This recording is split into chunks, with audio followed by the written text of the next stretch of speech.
Hey, today Arrowhead just released a new Hotfix update. They've also released some more patch notes about nerfs, buffs, and more.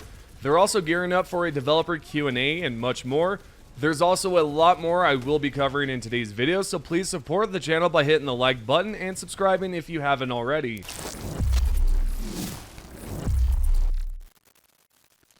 Alrighty, Arrowhead just revealed some unmentioned changes that were supposed to be included in the patch notes previously, so what we'll do here is go over some of these changes and see what the developers have done. The community manager Twinbeard posted this in the announcement and said, regarding the frequently asked questions about intended changes or stealth nerfs in the latest patch, my esteemed colleague Omnivol and I dug around a little and managed to find some more info on this.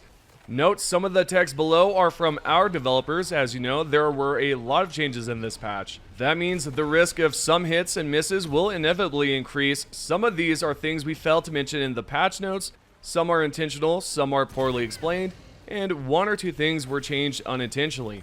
Also remember that all things in the game are subject to change and never set in stone. As always, holler back with your thoughts on these. All feedback is greatly appreciated. This is the official message from Arrowhead, more specifically from Twinbeard, and he has also included some of the notes from the developers that were not mentioned in the previous update. The first one on the list is for the HMG, heavy machine gun of course. What they've done is adjusted the angle and reduced the durable damage from 50 to 35. And they've claimed it's a nerf. I didn't really notice the difference with it, but to some this would indeed be a nerf and was intentional as mentioned below. Secondly, the developers have made some changes to the railgun penetration. They wrote this right here and said, railgun AP bonus removed from overcharging no longer climbs to AP 7 at 90% charge. This was intentional, and if so, we forgot to add it to the patch notes. The reasoning behind this was to not make the railgun too good versus tanks and factory striders. However, armor on tank fronts getting changed didn't jam with that change. We still didn't want the railgun to bounce off of front armors, so maybe we need to take a look at this.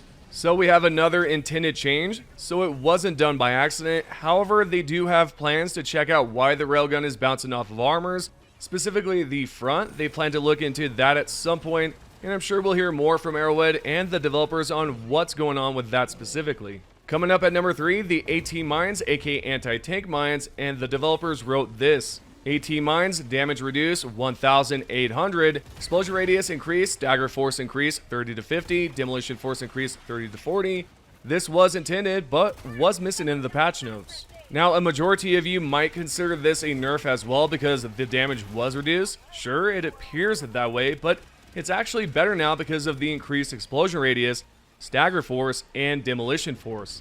This was also another intended change, so it wasn't on accident either. The laser cannon is fourth on the list, and you might have noticed this already, but the laser cannon does not cool down properly like it was mentioned in the notes last week. Anyway, the developers wrote, laser cannon does not cool down faster despite what is stated in the patch notes. This was something we were doing at first, but later removed and simply missed addressing in the patch notes. I don't use the laser cannon much, so this doesn't affect me, but for some of you, it's probably a big deal. I'm guessing they'll have plans at some point to fix the cooldown issue so that you out there can properly enjoy the cannon to your heart's content. I'll let you know as soon as possible if they have made any adjustments or changes to that stratagem. Next at number 5, the Guard Dog Rover will now set enemies on fire faster, and this was intentional, but again, it wasn't mentioned in the patch notes. I've actually brought this one up recently in another video, except now we have official confirmation on the change. Number 6, the fire dot damage has been increased, and they're trying to figure out whether or not this will need to be changed. So right here, Arrowhead had this to say. Fire dot damage, durable damage increased 25 to 50. Yup, you guessed it, intentional as well, and missing from the patch notes. We will look at this to see if this should be kept as is or not. It did make the incendiary breaker and cookout better as well, which, as we know, are two appreciated weapons. I've talked about this as well before, specifically the cookout shotgun and how it's a lot better this time in terms of DPS. I don't think a lot of people believed me at the time, even though I had shown some proof of it, but putting that aside, this is what they've done so far with the fire dot damage. However, Arrowhead might change it sometime down the road. And last but not least, at number 7, the Hellpod Damage has been increased as well. Let's see what they have done to it specifically, because Arrowhead said this right here. Hellpod impact damage increased 200 to 2500 doesn't affect the firebomb Hellpods. This is intentional and a part of the damage scaling that we mentioned in the patch notes. We didn't convey this very clearly, but because we increase heavy enemies' health, we needed to increase the Hellpod damage so it would still be able to kill them. For the firepod Hellpod, we missed increasing the damage of that one. Well, as they've mentioned at the end, the fire Hellpod unfortunately did not see an increase in damage. So again, I'll say the same thing here as I did before. They'll release either a hotfix or a patch to resolve that problem so that, it does have either more damage or the same amount as the normal Hellpod damage. And that's pretty much all they've written in the announcement channel on the Helldivers 2 Discord, and I think it's good to see that they've publicly announced they've nerfed the HMG, which again is heavy machine gun, which to me is not a big deal, but for some it might be. They've also made some adjustments to the fire dot and the Hellpod, so there's a lot they've done that was not mentioned prior, but hey, again, it's good to see they've officially confirmed these changes. Next, if you haven't already checked out the patch notes for the latest Helldivers 2 hotfix, then let's go ahead and see what they've changed. At the top of the list here, they've resolved quite a few crashes. For instance, they fixed a rare crash caused by weapon reloads, and something that wasn't so rare was a crash with the UI. There's just a lot they've talked about here. There's about a total of 8 crashes that they've patched. So for some of you who commented in the last video about crashing, it should be resolved now, and you should not experience any more crashing. If Helldivers 2 ends up crashing more for you after the hotfix, let me know in the comments below. Next, there are the miscellaneous fixes, and under this list, there are quite a few bugs the developers have resolved. The most noticeable ones they've patched can be seen here, and the devs wrote, Scout Walkers will now receive the gas confusion effect when damaged by gas. They will also properly take damage on their health zones when receiving damage from flamethrowing or gas weapons. Now, this will make a big difference when using the chemical agent warbond items, because previously you couldn't confuse a Scout Walker, but now you can.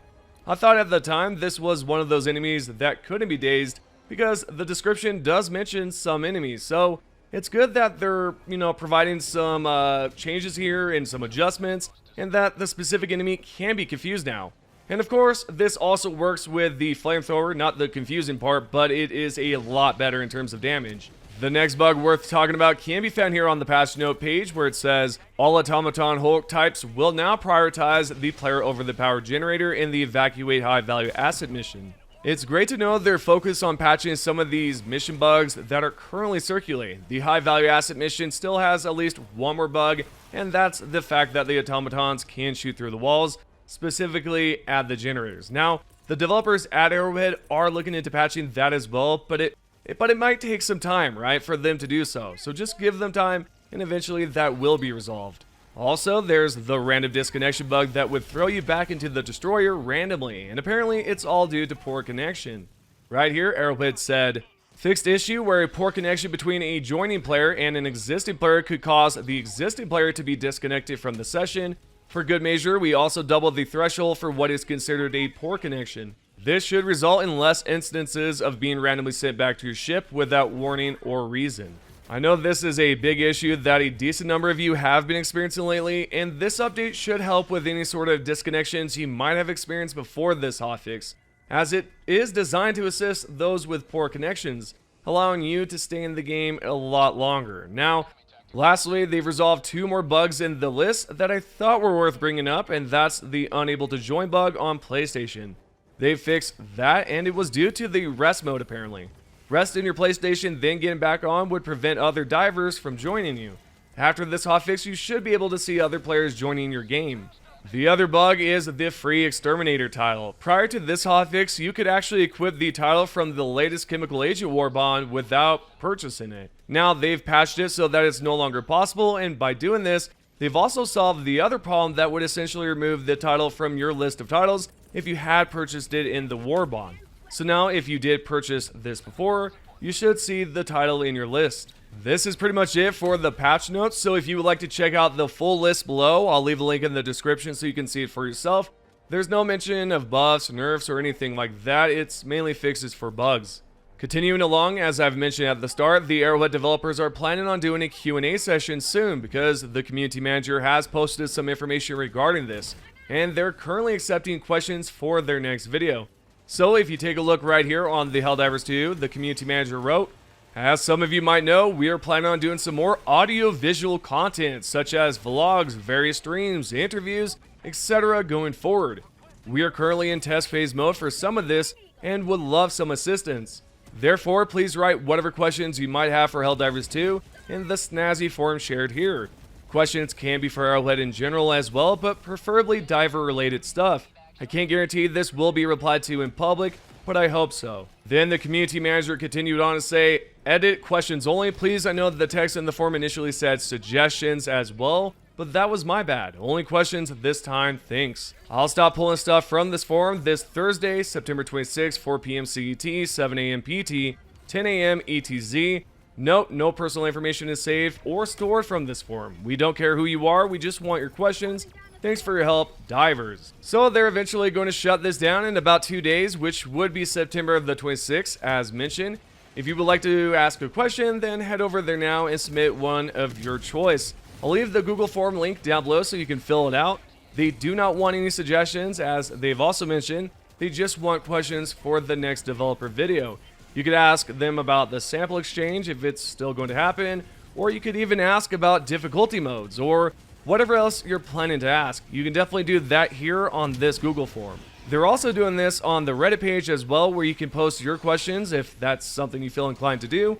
The only difference here is that they can only see the upvotes, while the general public cannot see those upvotes. So the community manager Twinbear said this right here specifically. Note, to avoid bias and to employ managed democracy, we use contest mode.